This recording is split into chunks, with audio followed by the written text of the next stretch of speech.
Good morning সকলকে। তো আজকে যে টপিকটা নিয়ে আলোচনা করব সেটা হচ্ছে ফ্লুইড মেকানিক্স। যে টপিক আছে সেই সাবজেক্টটা নিয়ে আজকে আলোচনা করব। চলো প্রত্যেকটা কিন্তু আজকে আমি বাংলায় বলবো, আর তারপরে নেক্সট আমি এটাকে ইংলিশ ভার্সানে করব। করার পর তোমাদের কাছে দুটো পার্ট হবে, একটা ইংলিশ পার্ট একটা বাংলা পার্ট, ঠিক আছে? বাংলা ভার্সান আর একটা হচ্ছে ইংলিশ ভার্সান, ঠিক আছে? তো চলো প্রথমে হচ্ছে ফ্লুইড বলতে কি বুঝি। ফ্লুইড বলতে দেখো এখানে বলেছে সব পদার্থ বা এক স্থান থেকে হতে অন্য স্থানে ধারাবাহিকভাবে প্রবাহিত হওয়ার ক্ষমতা আছে তাকে ফ্লুইড বলে, ফ্লুইড বা প্রবাহী বলে, ঠিক আছে? তাহলে এইটার মানে কি? এইটার মানে তো জানতে হবে যে একটা পদার্থ, একটা ফিজিক্যাল একটা পদার্থ আছে, সেই পদার্থটা যদি এক স্থান থেকে অন্য স্থানে যদি যেতে পারে তাকেই বলা হচ্ছে ফ্লুইড।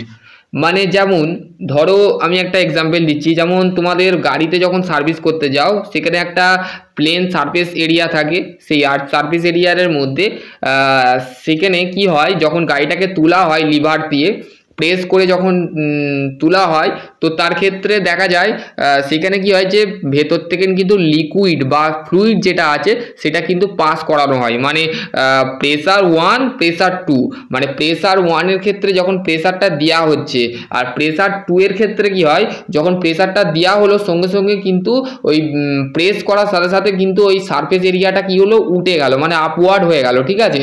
তো তার ক্ষেত্রে সেখানে একটা লিকুইড পাস করানো হলো। যেমন ফ্লুইড আমাদের 3 ধরনের হতে পারে, পানি, তেল আর গ্যাস, ঠিক আছে?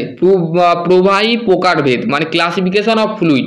ফ্লুইড হচ্ছে 3 ধরনের হয়, একটা হচ্ছে তরল, একটা হচ্ছে বাষ্প আর একটা হচ্ছে গ্যাস, ঠিক আছে? তরল হচ্ছে আমরা যেটাকে ইঞ্জিনিয়ারিং ভাষায় আমরা জানবো, মানে এটা ফার্স্ট ইয়ারেও আছে, ঠিক আছে?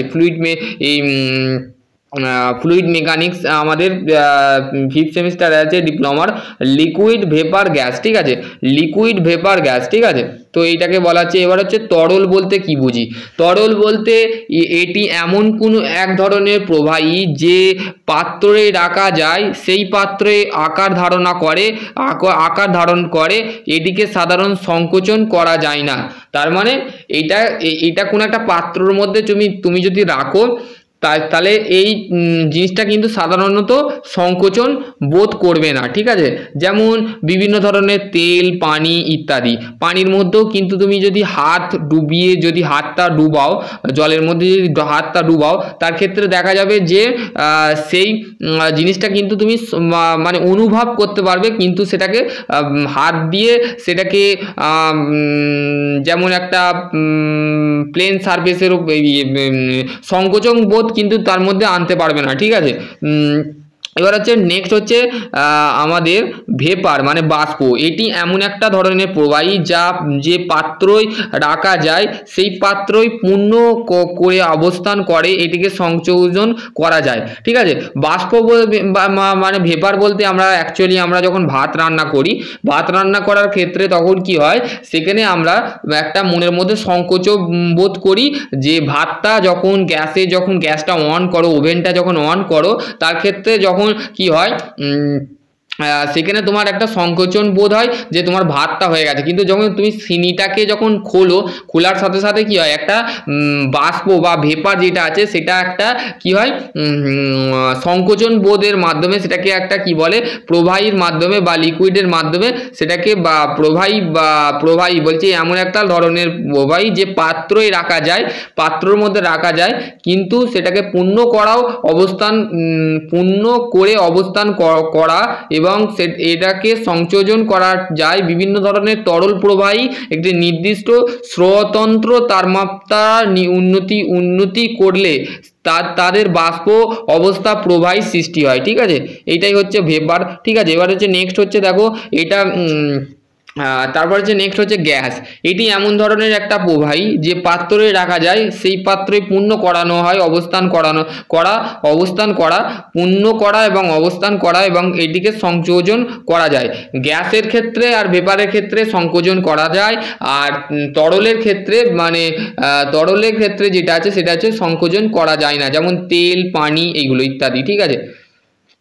এবার যেমন hydrogen gas, nitrogen gas, oxygen gas, এইগুলো ঠিক আছে। তরল, এটি একটি পাত্রর আকৃতি গ্রহণ, বলছে তরল বাষ্প গ্যাসীয় প্রবাহী তুলনা। তরল হচ্ছে এটি পাত্র আকৃতি গ্রহণ করে, এটি পাত্রের আকৃতি গ্রহণ করে। আর বাষ্প এটি পাত্রই পূর্ণ আয়তন গ্রহণ করে। আর গ্যাস হচ্ছে এটি পাত্রই পূর্ণ আয়তন গ্রহণ করে। তারপর হচ্ছে অসংকোচনশীল, তরল হচ্ছে অসংকোচনশীল, যেটা সংকোচনশীলের মধ্যে পড়ে না, এইটা হচ্ছে সংকোচনশীল। আর একটা হচ্ছে গ্যাসও হচ্ছে সংকোচনশীল, ঠিক আছে, কোচনশীল, ঠিক আছে। তারপর যে স্থির অবস্থায় মুক্ততল থাকে, এটা মুক্ততল থাকে না, এটাও মুক্ততল থাকে না গ্যাসের ক্ষেত্রে। আর বাষ্পের ক্ষেত্রে মুক্ততল থাকে না। অণুর মাধ্যমে আকর্ষণ আছে এর তরলের ক্ষেত্রে, এর ক্ষেত্রে কিন্তু অণুর মধ্যে আকর্ষণ নেই, এর ক্ষেত্রেও অনুসরণ নেই, ঠিক আছে, অণুর মধ্যে আকর্ষণ নেই, ঠিক আছে। ফ্লুইডের বিভিন্ন গুণবলী এবং বর্ণনা, ঠিক আছে। ফ্লুইডের বর্ণনা আমরা কিভাবে বুঝবো? প্রথমেই যে যার সাথে আমরা পরিচয় হব সেটা হচ্ছে আমাদের ঘনত্ব, ঠিক আছে। ঘনত্ব, তারপর হচ্ছে আপেক্ষিক ওজন, যেটাকে আমরা ডেনসিটি অফ মাস ডেনসিটি, তারপর হচ্ছে specific weight, specific volume, specific gravity, আপেক্ষিক গুরুত্ব, তারপর হচ্ছে সংকোচনশীল কম্প্রেসিবিলিটি, তারপর হচ্ছে ভেপার প্রেসার, তারপর হচ্ছে ক্যাপাবিলিটি, তারপর হচ্ছে কৌশকিতা, পিস্টন, সারফেস টেনশন, সান্দ্রণতা মানে ভিস্কোসিটি, ঠিক আছে। এবার হচ্ছে ঘনত্ব। ঘনত্ব বলতে আমরা কি বুঝি? এটা হচ্ছে first topics of diploma engineering এর প্রথমেই দেখবে fluid of properties of fluid, মানে এইটা আছে প্রথমে, ঠিক আছে। এইগুলো কিন্তু পরে। ঘনত্ব, ডেনসিটি, এক আয়তনের ভরকে ঘনত্ব বলে।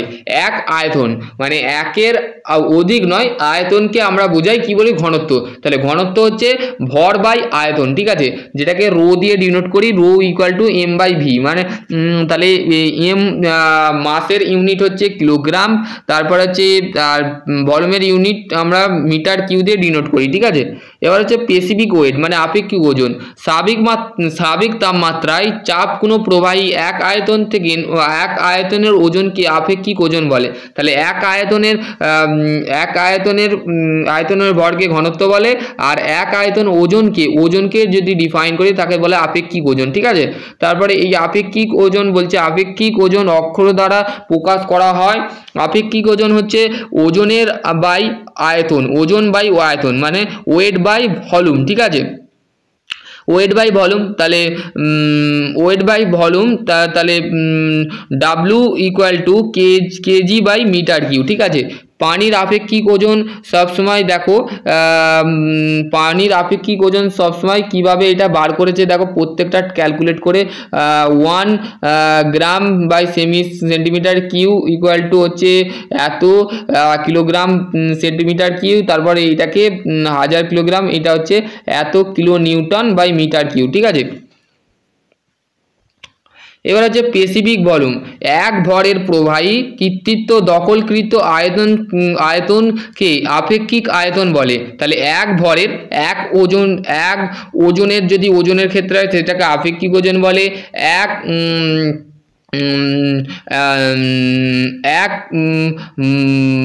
কি বলে? এক আয়তনের ভরকে আমরা ঘনত্ব বলছি, ঠিক আছে। তারপরে এটা আপেক্ষিক গুরুত্ব,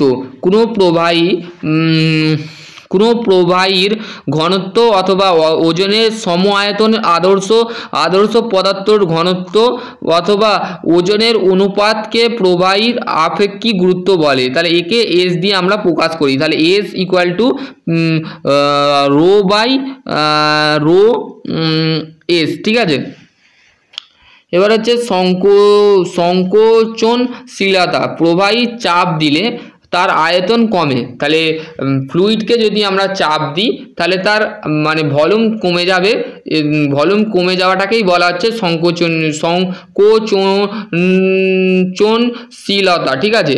তরলের ক্ষেত্রে এই সংকোচন অন্তত কম বল আগ্রহ করা যায়, ঠিক আছে। এবার হচ্ছে ভেপার প্রেসার, বায়ুমণ্ডলের খোলা তরল বাষ্পীভূত হয়ে একটি বিষম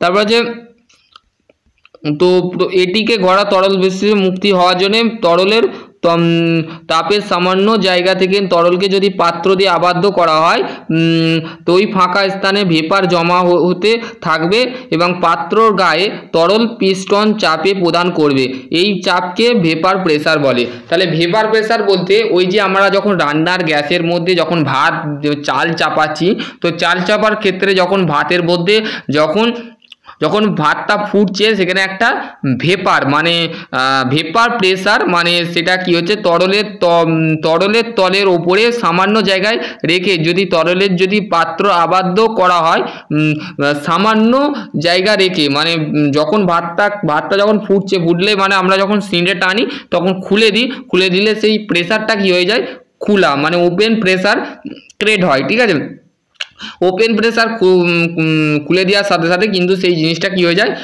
সেই জিনিসটাকে বলা হচ্ছে ভেপার প্রেসার। ঠিক আছে, তারপর যে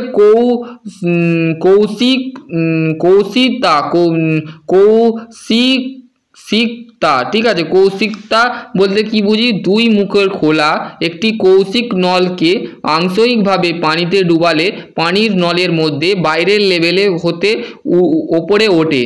তরল পদার্থের যে গুণের জন্য কৌশিক নলের তরলের ওপরে উঠা বা নিচে নামা সেই গুণকে বলা হয় কৌশিকতা। ঠিক আছে, কৌশিকতার বলতে আমরা কি বুঝি, দুটো মুখ খোলা মানে দুটো মুখ যদি খুলে দেওয়া হয়, একটি কৌশিক নলকে যদি দুটি মুখ খুলে দেওয়া হয় তাহলে আংশিক যে পানি মানে আংশিক যে পানি যেটা আছে সেই পানিটা ডুবালে এখানে দেখো এখানে বলেই দেওয়া আছে যে দুটো পাত্র আছে, দেখো দুটো পাত্র, এইটা হচ্ছে একটা পাত্র, এইটা একটা পাত্র, আর এইটা হচ্ছে একটা নল। ঠিক আছে, এই নল দিয়ে কি হচ্ছে এই নল দিয়ে এই দুটো পাত্রকে খুলে দেওয়া আছে। আংশিক পানি যদি ডুবলে পানির নলের মধ্যে কি হয়, বাইরের যে লেভেল থাকে সেই লেভেলটা ওপরে ওঠে মানে এই পাত্রটার আর এই পাত্রটার মুখটা যদি আমি খুলে দিই মানে খুলে দেওয়ার সাথে সাথে বাইরের যে লেভেলটা আছে সেই লেভেলটা উঠতে থাকে। মানে তোমার বাড়িতে যে ট্যাঙ্ক থাকে, জলের ট্যাঙ্ক থাকে, সেখানে ক্ষেত্রে দেখো যদি দুটো মুখ থাকে, সেই মুখটা যখন তুমি খুলে দাও তাহলে দুটো দিকে ছড়িয়ে যায় জলটা, তো আবার নিচের দিকেও নেমে যায়। তো তার ক্ষেত্রে সেটা কি বলছে, তরলের পদার্থ যে গুণের জন্য কৌশিক নলের তরলের উপরে উঠে বা নিচে নামে সেই গুণকে বলা হয় কৌশিকতা। ঠিক আছে, কৌশিকতা হলো আমাদের তরলের কৌশিকতা। ঠিক আছে, এখানে বলে দিয়ে আছে।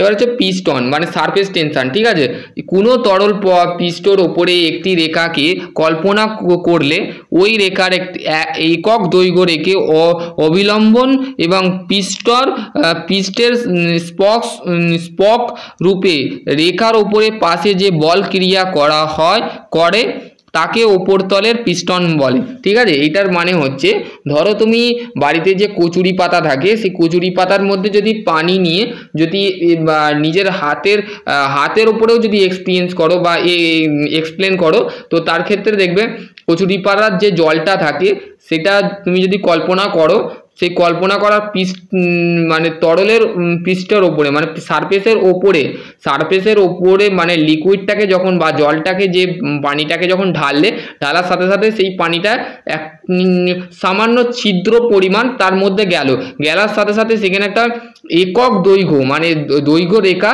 অবলম্বন করলো। অবলম্বন মানে সরাসরি পানিটা কিন্তু তুমি দেখতে পারলে কিন্তু গড়িয়ে গেল পানিটা। ঠিক আছে, তো সেই স্পর্শ করার সাথে সাথে সেই পানিটা গড়িয়ে গেল, পানিটা যখন ডেললে মানে টিপ টিপ টিপ টিপ হয়ে গেল, টিপ টিপ হয়ে যাওয়ার পরে সেই রেখাটা উভয় পাশে যে বল কাজ করলো রেখার ওপরে মানে সেই কচুরি পাতার ওপরে একটা রেখা বা একটা তুমি মনে করো একটা রেখা আছে, রেখা মানে নয়, সেই কচুরি পাতার উপরে যখন পানিটা ঢালার সাথে সাথে সেটা টিপ টিপ হয়ে গেল। এমনি সময় বর্ষাকালে দেখবে ছিদ্র সেটাকেই বলা হচ্ছে পিস্টন বলা হয়। ঠিক আছে, সারফেস টেনশন। ঠিক আছে, এবার হচ্ছে নেক্সট হচ্ছে দেখো সান্দ্রণতা মানে ভিসকোসিটি। সান্দ্রণতা হচ্ছে একটা তরলের প্রবাহীর বাধার পরিমাপ। ঠিক আছে। বাঁধার পরিমাপ, বাঁধা মানে কি, রেজিস্ট্যান্স ফোর্স, রেজিস্ট্যান্স মেজারমেন্ট, মানে রেজিস্ট্যান্স মেজারমেন্ট মানে হচ্ছে তরল যখন প্রবাহী হয়, মানে লিকুইড যখন তরলে রেজিস্ট্যান্স করে, মানে রেজিস্ট্যান্স করার জন্য আমাদের একটা মেজারমেন্ট দরকার, সেটা হচ্ছে ভেসকোসিটির মাধ্যমে আমরা বিভিন্ন ধরনের তরলের প্রবাহীকে বাধা সৃষ্টি করতে পারি। ঠিক আছে। যে ধর্মর জন্য তরল বলছে, যে ধর্মর জন্য, যে প্রপার্টির জন্য লিকুইড এর অভ্যন্তরে গতির বিরুদ্ধে, এটা আমি বললাম যে স্পিড যেটা আছে, স্পিড রেজিস্ট্যান্স স্পিড এর বিরুদ্ধে মানে গতির বিরুদ্ধে বাধা সৃষ্টি করে, তাকে তার সান্দ্রণতা বা ভিসকোসিটি বলে। ঠিক আছে, এটা মাথায় রাখবে, এটা লিখেও নিতে পারো বা স্ক্রিনশট নিয়ে নিতে পারো। ঠিক আছে, তো আশা করছি তোমরা ভালো থাকবে, তো সুস্থ থাকবে। তো আমি নেক্সট ভিডিও আমি এইটা ইংলিশ ভার্সানে করব।